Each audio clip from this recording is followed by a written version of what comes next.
Yung sa nini, the happiest people are the givers, not the takers. Agree mo sa kani? Ang pinakamalipayang na tao is katong gapanghatag. Amen. Kaya sa to sige dawat. Amen. Honestly, malipay biya gyapon daw tagaan ta. Amen. Pero wala isama ang fulfillment, sense of fulfillment. The moment nga ikaw makatabang ito suban. Agree, di ba? Mo gid mo kalipay. Kanto, yes, kanto makita nimo daw kini na inani ni siya tungod kay gitabangan ako. Ay pagpangwinta no. Di na sa kwinta pero kanang nainana ka na malipay kag lanto ba nga. Grabe no, angat po niya kinabuhi nga sinsugid siya. Salamat sa Ginoo.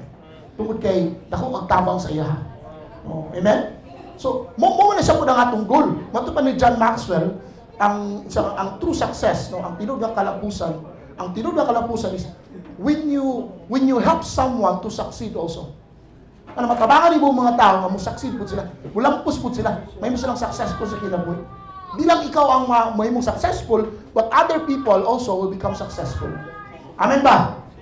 So, muna itong target karon sa 90 days, no? Di na ito siya i-miss. Kaya nga naman, gusto na ito nga, magpuyotag, living a blessed life. Kinabuhi nga puno sa panalangin. Para unsa? Para mahimot ang panalangin nito sa uban. Amen ba? Hindi dapat para mahimot ang panalangin sa uban. So, mo gini pinaka-purpose ni Lord, no?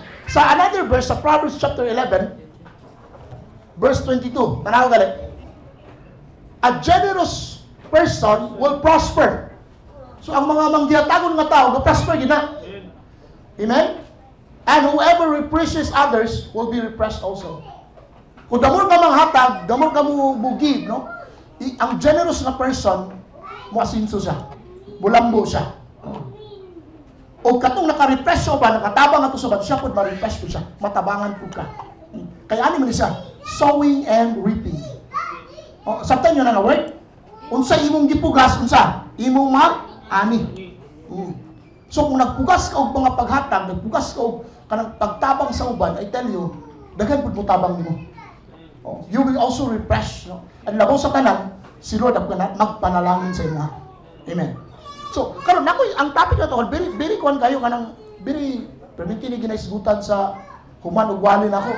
Pero ako ning gitagaan og specific karon nga kuan kining topic may tungod sa giving kay ngano man aron pagmingon tag giving, tithes and offering, usa ra tong una-una. Kaya naman uban nga pag tithes and offering kay ano man na kanang fundraising man sa church.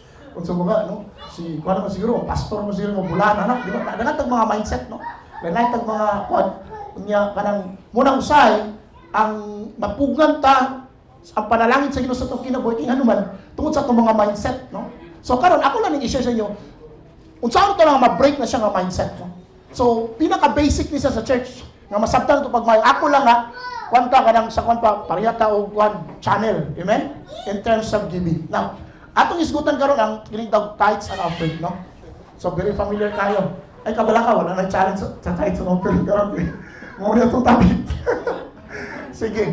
So yun sa nini, bring the whole tithe into the storehouse that there may be food in my house.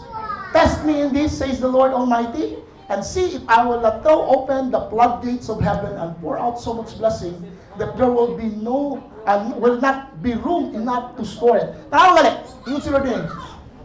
Usa siya ka commandment na gingon si Lord, bring. Okay? Kung hindi siya bring, meaning to say, dili na siya imuha.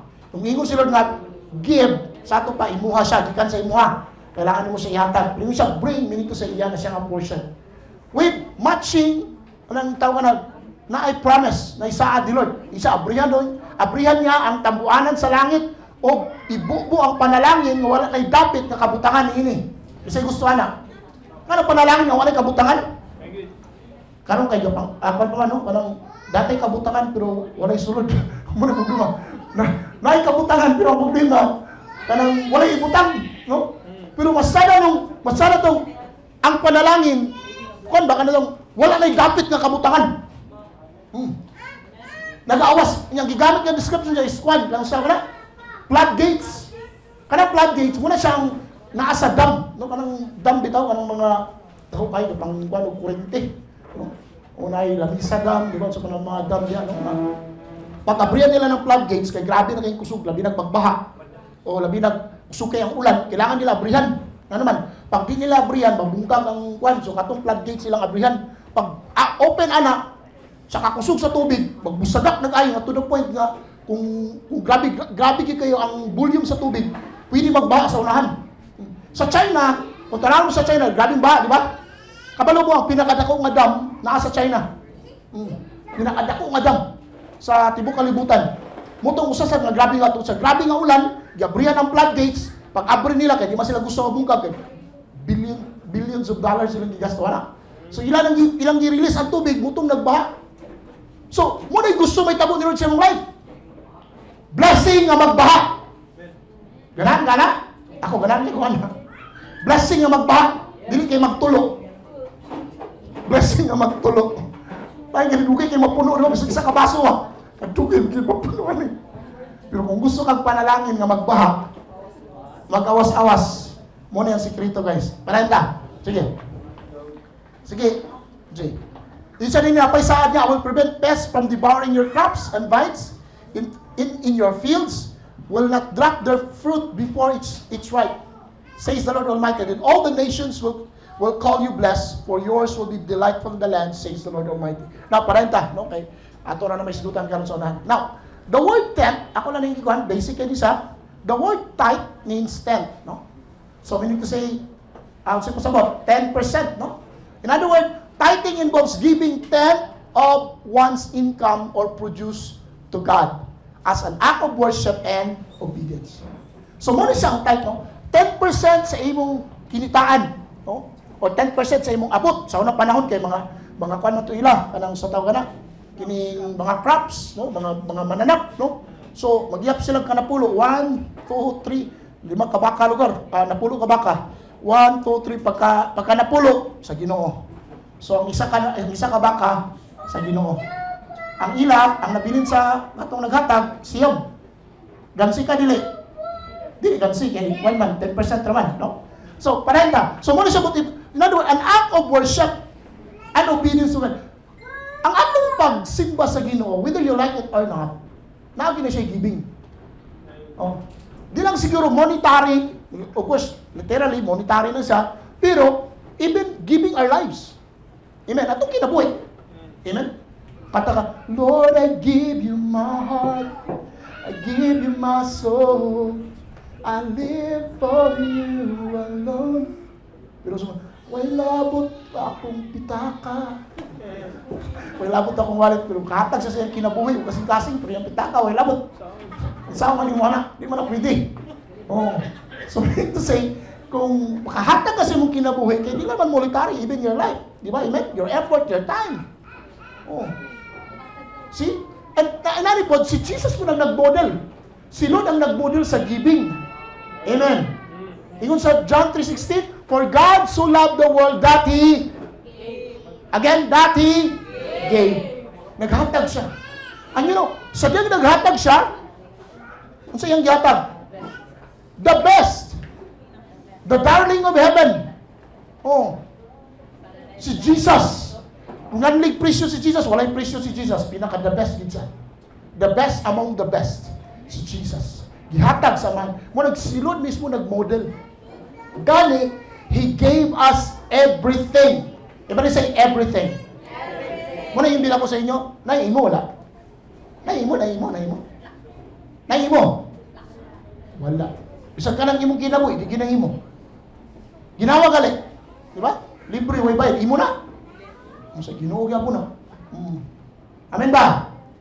So, mulang, ato masap na pagmahino. So, muna siya, tithe means 10%, no? As an act of worship, pagsimba ni mo sa Ginoo, kung sa'y, unsa po nang gi-require ni Lord. Next, bro. Now, nawala lagi ito din isa. Ako yung verse. Kasi lang ha, kasi natandog na sa paghimon ako.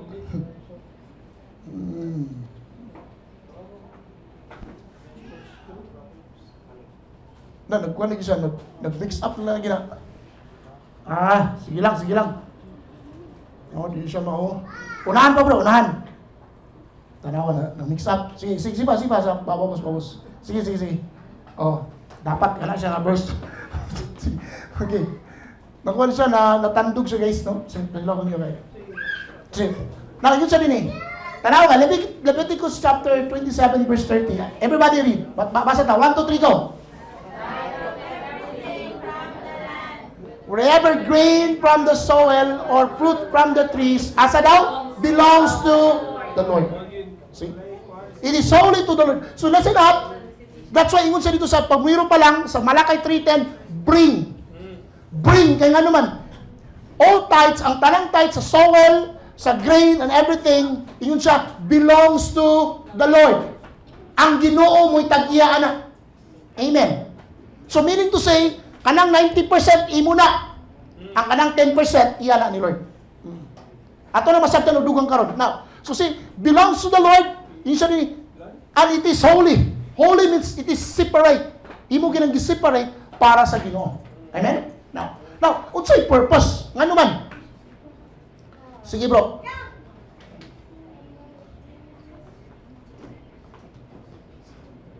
Para yun sa unahan, dito sa kwan. Asa naman ta? Diya, bago ka na. So, inali siya, the moment we give, ano kailangan man tamuhatag tithe sa mga friend pastor? Inali siya, dato mo kayang Ginoo. Nagkinalan ba Ginoo sa itong kwarta? Wala. Wag yun, nagkinalan sila sa itong money guys. Pero nga naman nga kailangan ka muhatag. Muna siyang rason, giving your tithe or and first fruit is the act of honoring God. So meaning to say, sa Proverbs chapter 3 verse 9 to 10, honor the Lord with your wealth and with the first fruit of all your crops, then your barns will be filled with plenty and your vats will be bursting with wine. See? So isa, honor the Lord. Kana na imong paghatag is pag-honor nimo sa Ginoo. And I tell you, ang imo sa paghatag, dili po na para sa church lang. Yes, ma-benefit ang church, ma-benefit na din pero sutyan ta ka, para po na sa imong kaayuhan. Ano man, dunay saad nga kaakibat si Lord. He will open up the floodgates of heaven and pour out so much blessing. Inyo masabtan dungan karon. Now, so we give our tithes, no? Bisag mention man sila first fruit, yung sila as an act of honoring God. So atong gina-honor si Lord. Amen? Gusto ba natin ma-honor si Lord sa atong finances? Sa tanan nga aspect sa atong kinabuhi, usahan niya ang isang atong financial nga bahin. Muna kailangan ta mohatag sa Ginoo. Una as an act of worship. Okay, the moment mo simba ka sa Ginoo, bato pa ni David, I will not offer anything to God that costs me nothing. Remember mo na atong story ni David na kanang namatoy plague yabot sa yahan, nangamatay ang mga sundalo. Pag pagamatay sundalo, nakita niya doon ay angel, no, with a drawn sword. Mutong mga tao niya, mga 100,000 nangamatay, no, mga soldier niya. Iyang salaat to kay iyang gipaihap niya mga sundalo. So ni pride siya, ni garbo sa iyang sa iyang achievements. So ang netabo, di nai-plagues nga netabo, doon ay kamatay. Nangamatay yung mga tao. So nakita to yung angel, nagdala og sword dito sa field ni Arwana. Dito sa field ni Arwana, so para mahunong ang plague, gingnan sa Ginoo adto dito, i-worship ko dito. So pag worship niya dito, yadto si David kang Arwana, itsa nga, Arwana, ako ning paliton ang imong place kay magsimba ko sa Ginoo dinhi, maghalad ko sa Ginoo.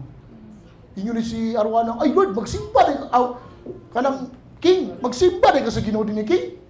Ay, libre na ni king. Why, what ay problema, ihatag ko na nimo libre ni. Napay baka king. Nay baka para imong ihaw dinhi, para imong ihalad dito sa Ginoo. Napay sugnod. So pati ta kompleto tanan. Walay kulang. Pero unsay ni David? So no. I insist in paying you. Because I will not offer anything to God that costs me nothing. Wow! So di ko gusto magsimba sa Ginoo nga walay bili. Usay kining libre way bili. Amen. Usay ning bana tag libre kanang panghatag sa to usay wa nay bili. Ngano man libre man. Free man. Pero kana bitong gihaguan nimo, imong gibayaran og bili, imo nang i-treasure. Sakto di ba? Sakto si David. Samot na kay Ginoo yang gisimba. Yang gi-offeran dito, naghalad sa dito sa Ginoo. Samot na. So di pwede na Arwana. Nga bungati ang presyo. Walay hangyo-hangyo. Dito kay gusto mo tawad di ba? So, tawad lang. Pila man na? 5 million kuan lang. Pwede na mga 1 million lang kay sa Ginoo bitaw. Ito nga, dili way tawad. Unsay presyo karon nga present, mo ihatag sa akong nga presyo, bayran ta ka. Muna nga kasing-kasing gipangita ni Lord sa tuwa. The moment nga mag-worship ta. So ang atong paghalad sa Ginoo, paghatag nato sa Ginoo is an act of worship and obedience, and also is an act of honoring God sa mga wealth, mga possession na naa kita. Amen. Kung gina-honor nimo si Lord sa ubang mga butang, dapat i-honor nimo si Lord sa ani sa mga butang. I tell you, you will be blessed. Katong saad gina ato nang isgutan. Padayon mo. Napa may isa siguro ni Babaw? Nag-diss up na siya kung kuan. I-edit lang niya. So, si dia ta ako faith, no? So now, balik Babaw. So, muna siya, giving your tithe is an act of faith also. Act of faith. Everybody say, act of faith. Buhat sa pagtuo. Kay kung di ka mo tuan, di ka mo hatag. Di sa ka mo buhat. Gano'n man? Huwag mo ka mo tuo. Oh. It takes faith para may tabo ang milagro sa mong kinabuhi. Now, yun ang Bible, it's God's principle for financial breakthrough. Now, nani siya? Ay ba, kung sa una, kung naka-remember mo, ang kabuhatan, dunay principles, dunay laws.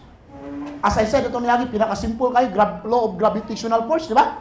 Pag unsay itsan mo sa ibabaw, mo padulong sa ubos. Nga naman, it's normal. Nga naman, it is a principle. Unsay prinsipyo sa kalayo, makasunog siya. Kung ipatungod din mo kamot sa kalayo, nagsiga nga kandila, masupasok yun ka. Di ka mayon nga gipasok o sa Ginoo. Diloy, ikaw may nagpatungod sa imong kamot. Normal kaya ang prinsipyo sa kalayo doon na siya hit, makasunog siya. So, tanang kabuhatan dunay principle. That's why I preach. Ako nang i-share sa inyo guys, not as a law. Dili tungod kay kung tanaw mo, ato madugang studyan dugang sa sunod, no? Giving in the New Testament. No? Kay karon atong gisgutan more on Old Testament. But I want you to understand, dili ni siya may tungod sa law. It's all about the principle. Everybody say principle. So prinsipyo ni siya.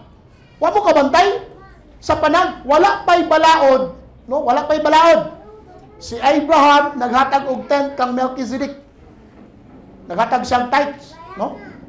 Si Jacob wala pa may balaod, wala pa may Moses ato. Wala pa nasulat ang 10 commandments, wala pa tanan. 10% nagigyapon.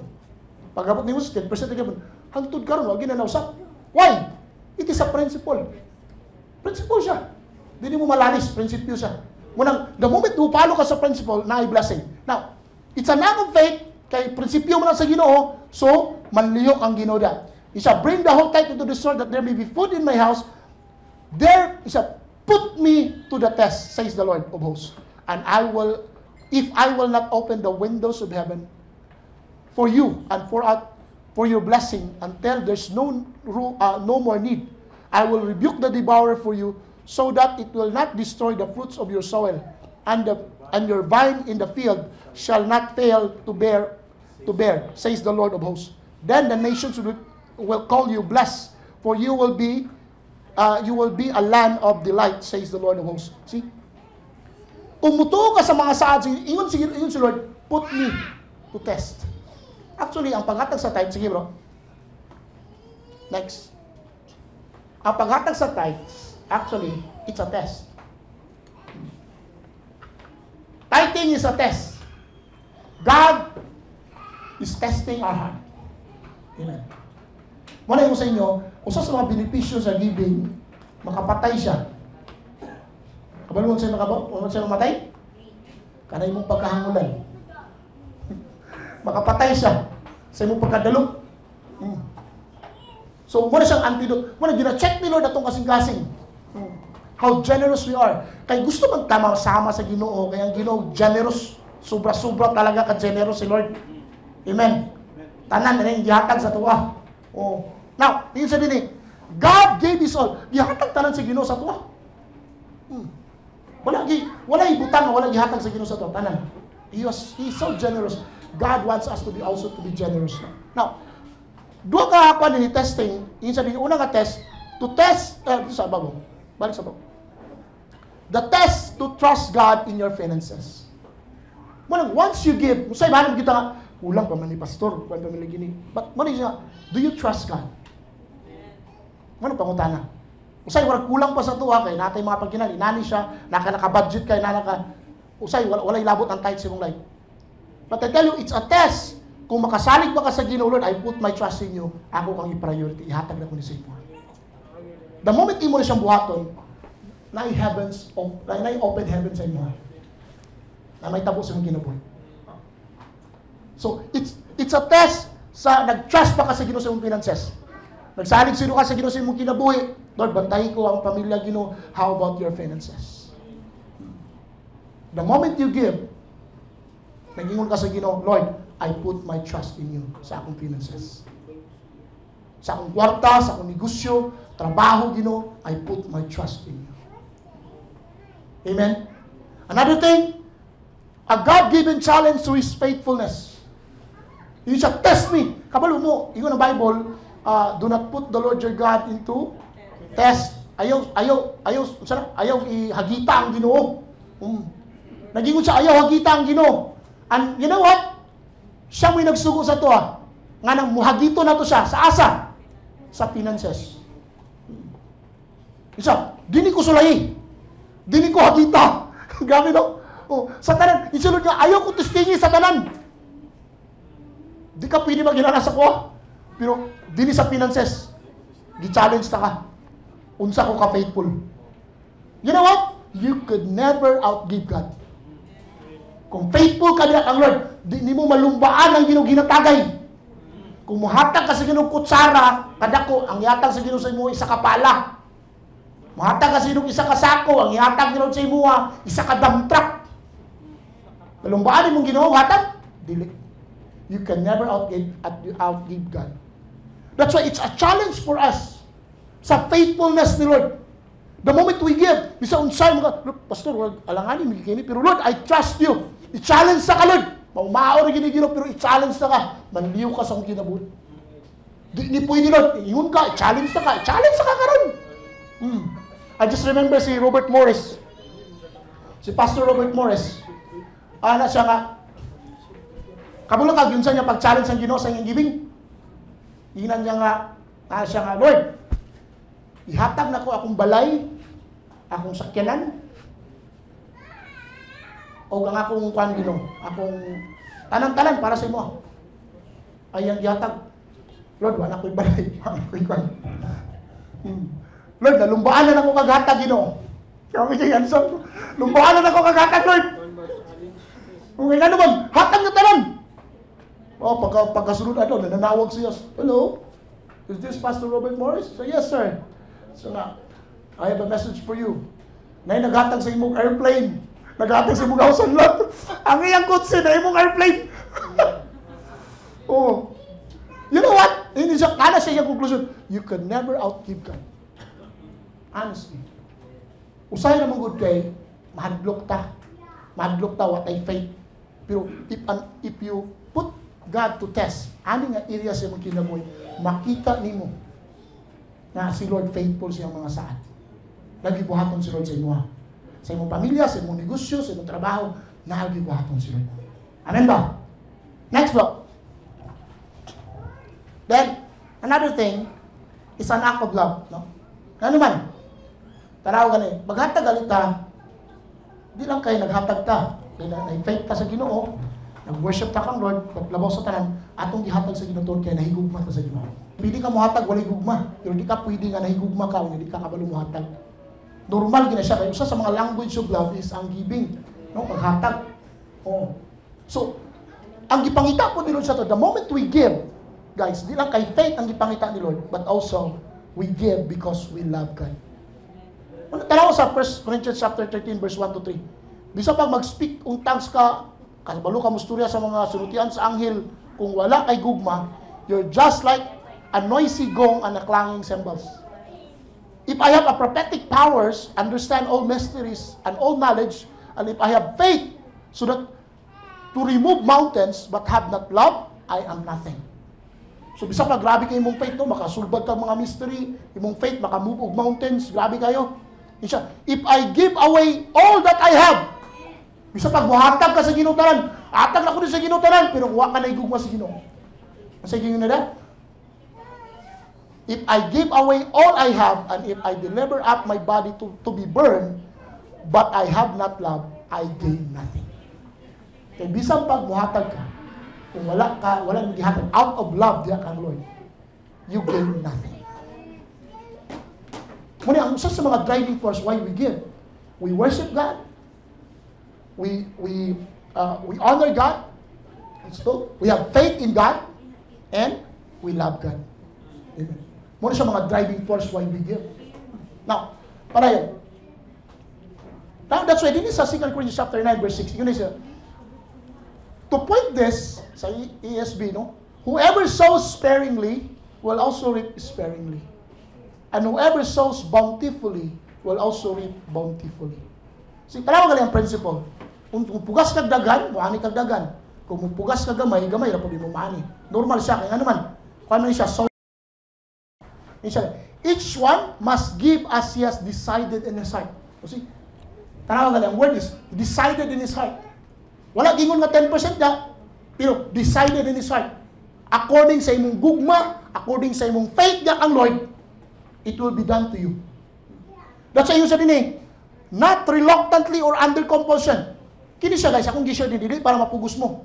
O nagpadugdungog ko.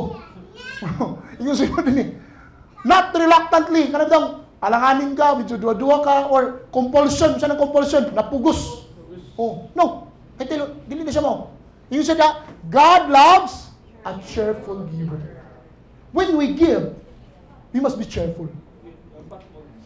Ako na nila sa Israel, no? Grabe kayo ang Israel. They are so blessed. In terms of giving, walay makalupig sila. O, nagdahan ko sila mga festival. Usa sa ilang mga festival, gitawag the festival of first fruit. No? O, magpista na sila. Imagine niyo first fruit, ang tibok, ang first, for example, ilang lugar, una nilang abot ba? Ilang ihatag ito sa Ginoo. Magpista na sila. Sa kadako sa ilang ihatag, magpista pa. Bukat isa tanong.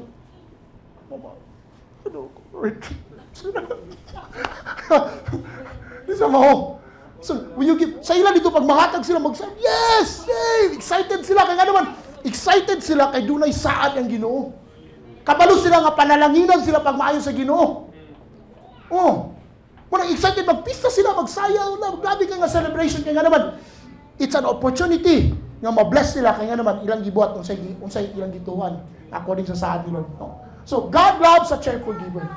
So, ako mga paghangyo sa atutan, about the moment we give, ayaw pagbugot, dapat malipay ka. Amen ba? Oh. Lord, salamat kay Ginoo. Opportunity nga makahatag, i-bless ko nimo. Panalanginan ko nimo, Lord. Amen? Now, padayon ta. Sige. Now, ako nang research guys, no? Ako nang research. Sa Wikipedia, no? According to the stats, sa 2015, nag-isa nga data, medyo outdated siya, pero mura man ako nakita nga data, no? According sa ano nga data, sa non-partisan wealth research firm, New World Wealth, no? Number, kabalo ba mo? Christians, no, hold the largest amount of wealth sa tibok kalibutan. 55% total of world wealth ang Christian. Ikadua, ang Muslim, 5.8 rigitaw nila. Ang Hindus, 3.3. Pero sa pagkagamay sa Israel, naka 1.1 pagit sila. Tanaw na sa mapa ang Israel. Gamay rin na sila. Palibutan, sige yung atake yun. Sa Hamas, sa Hezbollah, diba? Sige na, parang rocket. Pero tanawa sila. Usa sila 1.1% contributor sa wealth sa tibok kalibutan. Pero ang pinakadako ang Christians. Now, napailayan nga ako ihatag sa inyo data. Sige, next po. Sa millionaires sa tibok kalibutan. Sa mga millionaires. Sa 13.1 million millionaires in the world, 56.2 were Christians. Sa tanang milyonaryo sa tibok kalibutan, 56%. Dako kayo, diba? Sobra ka to nga. The rest, Muslim, masunod niya po Muslim, pero tayo may 6.5. Hindu, 3.9. Pero Jewish, sakay niya po sila, 1.7. Kaya hindi sila. Grabe ka dahil. Oh. Then the rest is 31%, no, sa mga unbelievers. Maakit na ang mga satanism, makit na diya, no? Kanang 31.7 nga nasa world, no? Next bro. Dito sa. Balik sa bawah. Dito. Bababaw sa. Kini ba sa tanong to nga data bitaw? Ay come to conclusion. Nganong mas kwartahan ang mga Kristiyanon ug ang mga Jewish people because they give. Muni mga tao nga grabe ka generous. Mga Christians. Tanaw gali sa mga gikan sa kung imong i-research, tanaw gali gikan sa orphanage, gikan sa panadya ng mga hospital, mga non-government organizations no nga ginatukod kasi ito wala kasagal. Sa? Masters of inner will. Oh. Ang Christians ang gatukod ana. Mostly sila mga Christians ang gatukod ana. They're so generous. See? So, normal lang siya nga mahimo siyang unsa katong kanina usa siya sa mga pinaka-milyonaryo, pinaka-kwartahan in terms of religious nga sect. No? Now, dinita, iparenta. Di kayo maklaro ba? Okay. So, income ranking by religious group, median annual household income. Kini median household income, mo ni siya ang kuan mo. Kana pila po sa inyo balay, 5 mo kabuk do na income, no? So, i-add mo tanan ng income, i-divide nimo kung pila mo kabuk. So, muna siyang average nga income sa isa ka tuig. Annual nga income. Tanaw gali. Sa according na sa religion, by religion ni siya. No? Individual, kung sa iyang religion. Tanawa. Tapos nga, Jehovah's Witness, ang pinakagamay ito si Babaw. Si personal, pero dinatanan sila, Mormons, uban pa. Tanawa din ang first 4. Saka bro? Tara. Kita kay nabilong ta sa evangelical born again, no? $54,000. $54,000, no? Pero ang pinakadako ang Jewish. Tanawa ang Jewish. $72,000. Dako kayo. Dako na rin sila. Anong inanin sila kakwartahan? Anong increase man sila? Anong nag-asinso man sila? You know why? They give. Now, I tell you guys, dili ni mamakat, survey ni, study ni siya. Oh. And I pray and I hope, makip ka ng 13.1 million. Or, I don't know karon sa present, pila na kamilyon, ang mga millionaires karon, makip na buka na. Amen? Amen. Oh. Number 1 nga leading, sige bro, next gali. Napaisa ang atong sa inyong ngakuan. No? Some of the wealthiest, paminaw, sa Amerika ni siya guys. O mga apelido ni siya. O mga wealthiest and most affluent American families such as Vanderbilt, Astor, Rockefeller, DuPont, no, Roosevelt, Forbes, Ford, Millons, Whitney, Morgans, mga apelido na sila guys. Harrimans. They are white, primarily mainline Protestant family. Mean to say, mga Christian sila. In line sila. Ako sa ko na ilang diri, sigale, para ito ba? Ako sa ko na ilang diri, kini si ko ano? John D. Rockefeller. Kuyo kini, siya ang nag-hold sa una sa pinakadako kayo nga oil, ang yan sa Standard Oil, no? Ang yang company, siya ang nag-hold sa tanang halos tibok oil sa Amerika. Siya ang pinaka-wealthiest during sa panahon. And he built hospitals, he built eskwelahan, no? Orphanage and everything. Usa ni sa ka-Baptist. Oh, devout Baptist si Rockefeller. O according sa iyang sa iyang journal dito, and isa dito, ang iyang gibutan dito, sa church, kabalo ka unsa siya? Gapang, he's one of the janitor. Ay mo janitor. Dili tungod kay kuan siya. Kanang voluntarily. Wala na siya naghatag. Natabang mo sa limpyo simbahan. Asa ka malangkungan? Pinakadato. Kita kayo sa kaya magpaulaw tag gulit sigling, di ba? Pero kining tawanan, grabe ka dato. Pero gapan limpyo simbahan. Oh.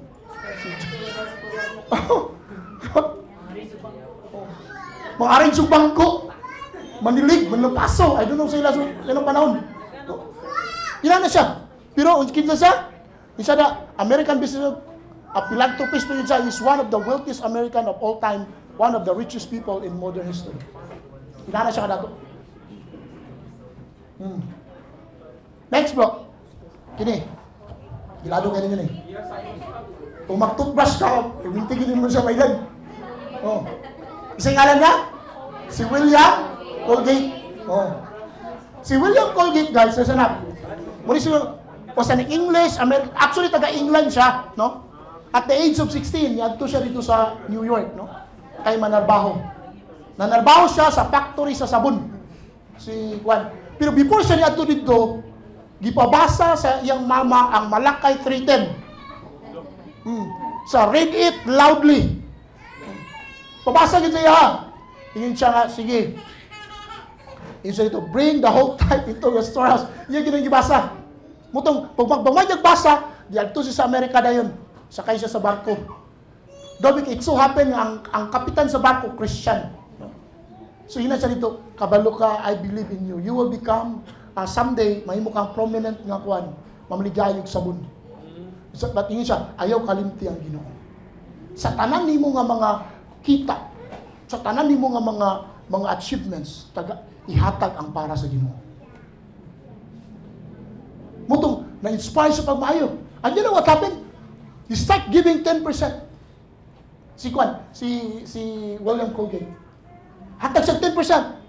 10%. Kadugayan. That ang 10%, ang tithes niya, nahimo ng 20%. Di na tithes ka, 20% naman. Sunod, nahimong 30%. Sunod, nahimong 40%. And finally, 50%. Iyang gihatag sa Ginoo. Usan siya sa dagan kaya mo kayo mga na-donate, no? Naghimo siyang church, nagtanong grabe kayong mga naghimo siyang mga building sa church, and he was so blessed. Imagine, for 200 years plus, 218 years. No? Siya, kitagkumpanya niya butog 200 years. Antod karon, papalitar ako Colgate, kanang close up.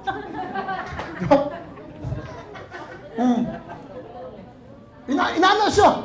Because he is faithfully naghatag na to sa Ginoo. I tell you guys, di lang niya ato sa nga pangkuhan. Tinuod siya nga story. Ang katong mga numbers ang ipakita sa inyo ginas according sa survey, tinuod to siya. And I believe, one of this day, kung faithful ka ni Lord, mahimo kang usahan. Amen ba? Amen.